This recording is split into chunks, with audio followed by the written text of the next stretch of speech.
آپ جو عطر استعمال کرتے اس کا نام کیا ہے؟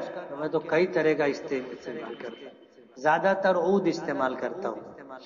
شادی کارڈ پر دلہن کا نام لکھنا کیسا ہے؟ جائز ہے، لیکن حیا کے خلاف ہے۔ جس طرح عورت کے لیے پردہ ضروری ہے تو اس کے کپڑے کا، اس کے نام کا بھی پردہ ضروری ہے۔ اس لیے اپنے گھر میں جو کپڑے پھیلائے جاتے ہیں تو عورتوں کے کپڑے ایسی جگہ نہیں پھیلانا چاہیے کہ غیر مرد لوگ دیکھیں۔ بہت سارے لوگ گلی میں رسی باندھ کے کپڑا پھیلاتے ہیں، یہ بے حیائی ہے۔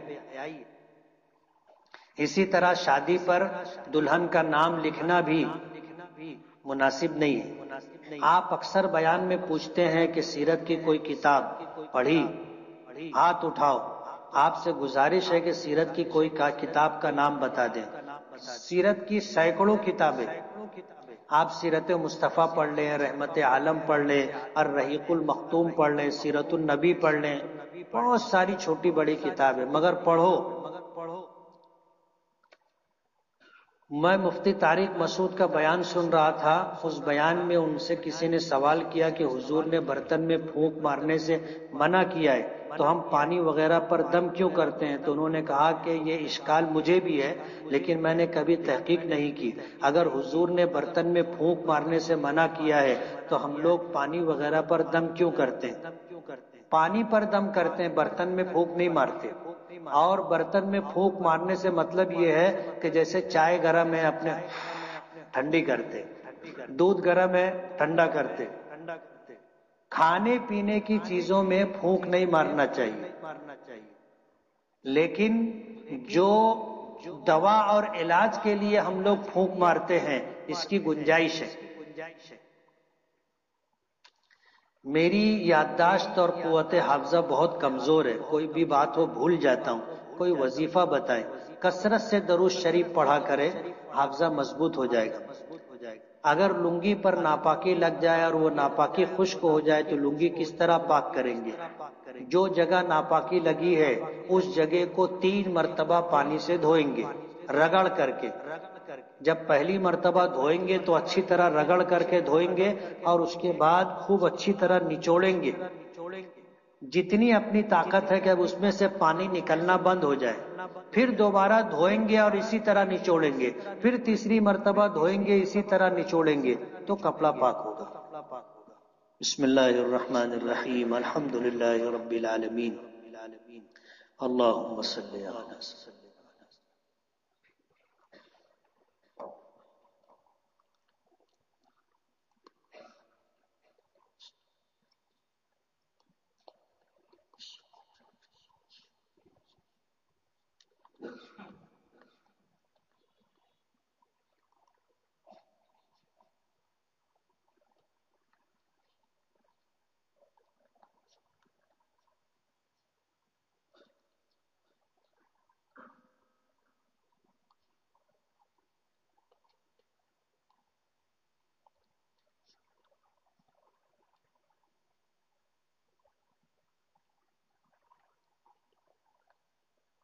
برحمتک یا ارحم